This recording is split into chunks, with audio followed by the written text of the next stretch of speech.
విజయనగర చక్రవర్తి శ్రీకృష్ణదేవరాయల కొలువు. ఒకరోజు సభలంతా ఎంతో ఆసక్తిగా ఉంది.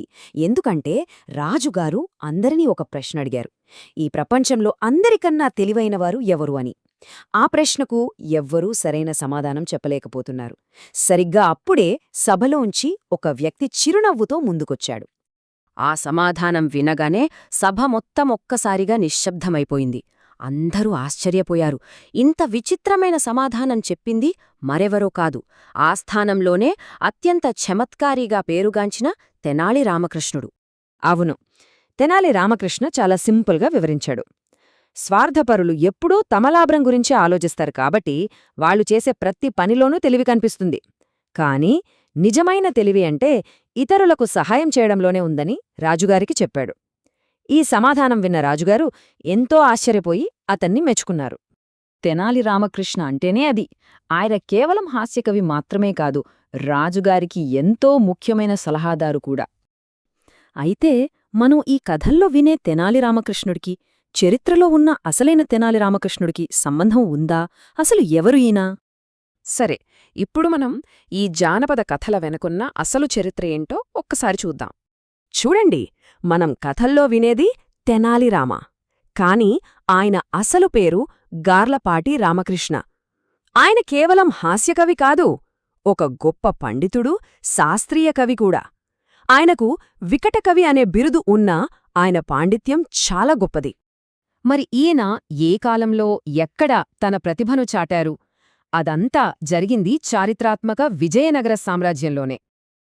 అది కూడా మామూలు సమయంలో కాదు, సాక్షాత్తు శ్రీకృష్ణదేవరాయల పాలనలో.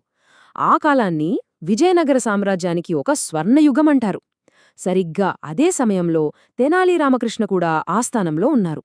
ఎందుకంటే శ్రీకృష్ణదేవరాయల ఆస్థానం అంటేనే ఒక పెద్ద సాంస్కృతిక కేంద్రం. తెలుగు, కన్నడ, సంస్కృతం, తమిళం ఇలా ఎన్నో భాషల కవులకు, పండితులకు అదొక వేదిక. అలాంటి చోట తెనాలి రామకృష్ణల్లాంటి వాళ్లు రాణించడంలో ఆశ్చర్యమేముంది? ఇంత గొప్ప ఆస్థానంలో ఆయన ఒక చాలా ముఖ్యమైన సాహిత్య బృందంలో సభ్యుడు కూడా. ఆ బృందం పేరే అష్టదిగ్గజాలు, అంటే 8 దిక్కుల్లో ఉండే ఏనుగులు అనంధం. సాహిత్యం అనే ప్రపంచాన్ని ఈ 8 మందే మోస్తున్నారని ఒక గొప్ప పోలికన్మాట. అంటే ఆ బృందంలో ఉండటం ఎంత గౌరవమో ఆలోచించండి. ఈ జాబితా చూడండి, అల్లసాని పెద్దనలాంటి మహామహులున్నారు. వాళ్ల సరసన మన తెనాలి రామకృష్ణుడు కూడా ఒక దిగ్గజంగా ఉన్నారు. ఇది చాలు ఆయన సాహిత్య ప్రతిభ ఏంటో చెప్పడానికి. చాలా మందికి తెనాలి రామకృష్ణ అంటే కేవలం హాస్యకథలే గుర్తొస్తాయి.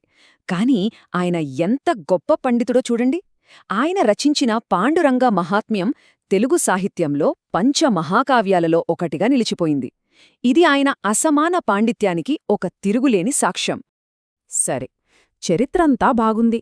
కాని తెనాలి రామకృష్ణ కథలు ఈరోజు మనకెందుకు ముఖ్యం? ఎందుకంటే ఆయన కథల్లోని తెలివితేటలు, సమస్యల్ని పరిష్కరించే విధానం అవి ఎప్పటికీ పాతబడవు. ఒక ప్రసిద్ధ కథనే తీసుకుందాం.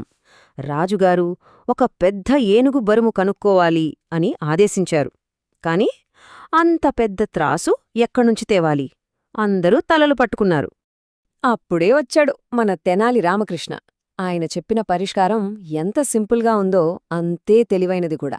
ఏనుగును ఒక పడవలో ఎక్కించి నీళ్లు ఎంతవరకు వచ్చాయో గుర్తుపెట్టుకుని ఆ తర్వాత ఏనుగును దించేసి అదే గుర్తువరకు పడవ మునిగేదాకా రాళ్లు వేయమన్నాడు. అంతేకదా? దీనివల్ల మనకు ఏం అర్థమవుతోంది? కొన్నిసార్లు మన దగ్గర సరైన పనిముట్లు లేనప్పుడు మనం కాస్త భిన్నంగా ఆలోచించాలి. అదే కదా thinking out side the box అంటారు. సరే, ఇంకో ఉదాహరణ చూద్దాం. ఈసారి సమస్య వేరు. ఒక దొంగ సాధు వేషంలో అందర్నీ మోసం చేస్తున్నాడు. మరి అతన్ని పట్టుకోవడం ఎలా? ఇక్కడ తెనాలి రామకృష్ణ తన సూక్ష్మ పరిశీలనా శక్తిని వాడాడు. ఆ దొంగ ప్రవర్తనలో అందరూ మిస్ అయిన చిన్న చిన్న తేడాలను ఆయన పసిగట్టారు. అంతే, అతని అసలు స్వరూపం బయటపడిపోయింది. దీని నుండి మనం నేర్చుకోవలసిన పాఠం చాలా స్పష్టంగా ఉంది.